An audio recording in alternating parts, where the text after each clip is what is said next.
For when you're feeling stuck, for when the inspiration just isn't there, here's what I want you to do. And this is honestly my secret hack. I do it all the time. Hello, YouTube family. As promised, we are back this week talking all about how to generate those video content ideas. Because, okay, you know how to create content with your phone, but what are you gonna create if you don't know what to create, if you just can't think of those ideas? But look at this paradise. I had to come out and record here because hello, not used to this forest magical, feel like I'm like in Twilight, right? So let's take advantage of this. While I keep walking around, you guys have one thing to do right before we jump into the juicy part. I want you to get a piece of paper or use your phone because this is going to be super interactive. I want you guys to actually do exercises as we go along, so by the end of the video, you actually have video ideas, okay? Get to it. Did you grab your paper? You have 3 seconds. 3, 2, and 1. We're jumping straight in. So, just like we mentioned last week, how there are different business models, there are different reasons why you would create a video. So, we're going to start off by answering 3 questions. This is going to give you a ton of clarity when it comes to actually coming up with these content ideas. Here we go, YouTube. Embrace this little Twilight background we have going on. Number 1, what is the purpose of this set of videos? Okay, let's think of it as a set of videos that you're going to start planning out. Not only can a video be to generate sales, sometimes they're to build brand awareness, sometimes it's to build rapport. That means to make you stand out as an industry expert, to give value, to invite potential collaborators. There are so many different goals with your content that it's super important that you get clear and specific. Okay, if everything turned out the way I wanted it to, what would the end goal be with this piece of content? Write that down. Now, number 2, we're going to divide our content by quarters and months, okay? This is super important, and this is something that this actually came at a super good time, because not only can you do this at the beginning of the year, which we're about to jump into, but at any moment when you're just kind of feeling stuck. I do it honestly a lot of the time, where I'm just like, okay, let me get back on track. Let me make sure that my content is working in the same way that I want my projects to work in. I don't know if you guys hear that, but it literally sounds like there's a bird right here, yet I don't see it. Anyways, divide your content. For example, if I know that I'm putting out a certain fitness plan for summer, then I know my content has to start working up before that launch. If I know that the holiday season is coming around, and for my specific business, the holiday season is a boom, then I know I have to push those months. If I know I'm coming out with something new, with an app, with this, with that, with an event, you guys know what's happening in your business or what you want to happen, what you project to happen. Your content should always be the journey that the people are following along through, whether it's holidays, launches, this, that, sales, whatever it may be. You want to make sure that it is a connected journey.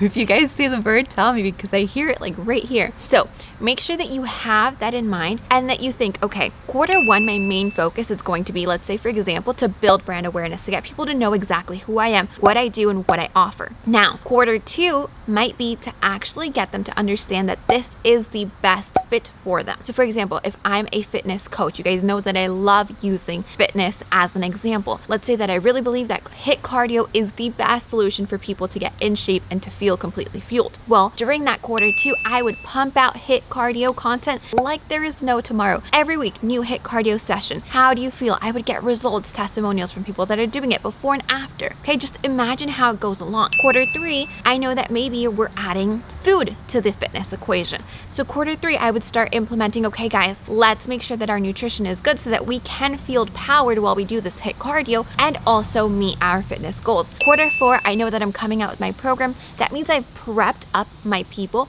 I've prepped up my audience to follow along that journey so that they're ready for my end goal. And it's not always sales, it's not always a program. This can be for anything that you do. You're an artist for something that's coming out, for a live event that you'll be hosting. Think about it for you, because remember from last week, we talked about the different business models. That's why it's super important to get clear on your business model. And then here, when we're coming up with the content ideas, to get that down. So that's number 2. If you need to pause the video, go ahead and pause it, because I want you to actually fill this out as you go along, and then we'll jump over to number 3. Number 3, my friends, is actually to answer questions, okay? So most of the times we create as what we expect. right? But we don't take a pause and say, hold on, what's actually happening with the people behind the screen? Are they actually understanding this HIIT cardio that I'm pumping out every week? Or are they like, Laura, hold on, how much time do I need? Like, should I be doing this every day, once a week, maybe twice a week? Give space for people to ask questions and you answer them in your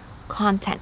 Because I promise you, when one person has a question, a lot more people have that question. They're just not ready to ask up, okay? There's a lot more people consuming your content rather than the people that are actually speaking up and interacting and talking to you about your content. So make sure that you have a really, really close connection with those few people that are willing to speak, that are willing to ask. Make sure that you nurture them, that you keep on bouncing back. Okay, what questions do you have? How's it going so far? Because their questions are what you're going to take to make more pieces of content as you go throughout that whole entire journey. Let's take a moment for our sponsors. This video is sponsored by The Content Bootcamp, my 6-week program taking you from 0 to 100 on content. We talk about emails, of course, videos on YouTube, and combining it with your community building platform, hello, Instagram. We put all that together so that you create a juicy content journey for your audience. So if you're interested in more information, go ahead and check the link down below. And now back to our interactive exercises.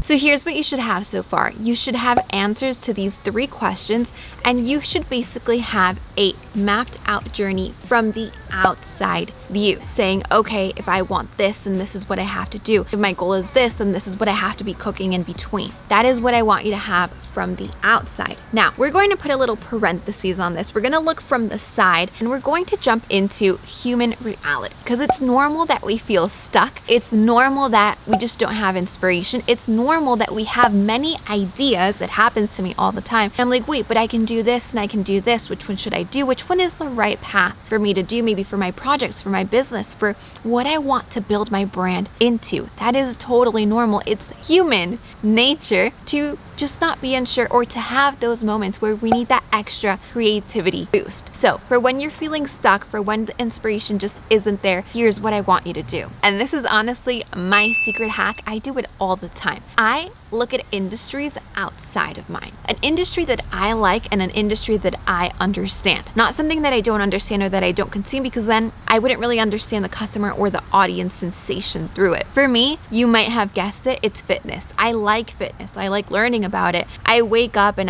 now I feel motivated. I say now because in the past, I had zero desire to work out. But now I feel a little different because I see the impact it has on my body, on my health, on everything, right? That's for me what I'm interested in. If you guys heard that, I'm at my grandparents' house currently. They have a little cuckoo clock that literally comes out, does cuckoo every hour. I don't know how they do it. But anyways, so that's fitness for me. That's an industry that I like. For you, it might be food. For you, it might be art, automotive, okay? That's something that I also love. For you, it might be so many different things, but take a look at another different industry, because most of the times what happens is that we're stuck in our own industry. So for example, if you're a coach or if you're into marketing like I am, you might be following a lot of these other people that do very similar things to what you're doing. And you just get caught up in this bubble where you're buried deep down inside, and and it's either like you're doing this or this and that's what's working, but you're not really looking at it from the outside. You're not really looking at it from what the audience is seeing. That's why it's so good to look at another industry, what's working for other industries, and then put it into what you are actually doing. For fitness, I love people that are creating content where they're literally doing workout classes and they do a full week itinerary, and you have to be there in there doing the work with them. That's why I'm trying to implement more of these hands-on exercises for you to go along as the video goes through, so that at the end you actually have a result from watching this. It's not just sitting there and watching, but actually doing the work as I explain it, okay? So that's something that I'm starting to implement little by little, but you can do it in so many different ways. For example, take a recipe. People that cook, you can implement that into business, into marketing. You go step by step and you show, for example, let's say how you develop a website. Say, hey, first let's add this. What happens if we do this instead of this? What happens if we put the oven to 350 instead of 400? Well, this is going to happen, and this is a difference in our result, okay? Take and adapt what's working in other industries and put it into yours. So right now you should have at least 2 industries outside of the one that you're in that interest you, okay? Now, second thing to do when you're just feeling stuck, when those content ideas just aren't coming up, I want you to have at least 2 people that you can randomly talk to. This is my way of doing it. I see the people that have been interacting with my content. I see the people that have been commenting, that follow me on Instagram, that DM me, that interact with my stories, and I'll randomly just say, hey, can I sit down and chat with you for 15 minutes? I'll ask them, I'll be like, what do you need help with? What would help you clarify whatever it is you're trying to solve at that moment? Most of the time, if it's people that's interacting with my content, it's because I'm actually talking to what their needs are, okay? They need help with their content. So I listen to exactly what they're going through and I help them out. And I know that this specific content, like I mentioned before, will resonate to other people, okay? So do the same exact thing. Your audience is people behind the screen. And those people are the people that you need to cultivate, that you need to nurture, and that you should also make sure to listen to what they want, because what they want is also exactly what you can give others just like them who are consuming from you. And maybe right now your head is just going psh, because you've had these people there, sitting there, interacting, asking, wanting more from you, yet you've always just been there, right? You haven't really established a two-way connection. And that's the most important part in being able to grow an audience, is to nurture the audience no matter what the current number is, whether it's 10, 10,000 or 10 million. Make sure that you take the opportunity to listen, because there is so much value in the people behind the screen that are consuming and that are already part of your community. So I hope you've been interacting. I hope you've been following through. This wasn't a generic how-to video. This wasn't one of those generic content idea videos like do this and then do a transformation and then do a how-to. No, because our businesses are all different. And if you want to start creating deep, meaningful content, then you need to get to the core of these steps that I've mentioned, and you need to actually figure out what it is that is going to make you stand out. Because anyone can do a how-to, anyone can do a transformation, but only you can actually reach the people who are already part of your audience, talk to them even deeper, and get down to the core of how you can help them out,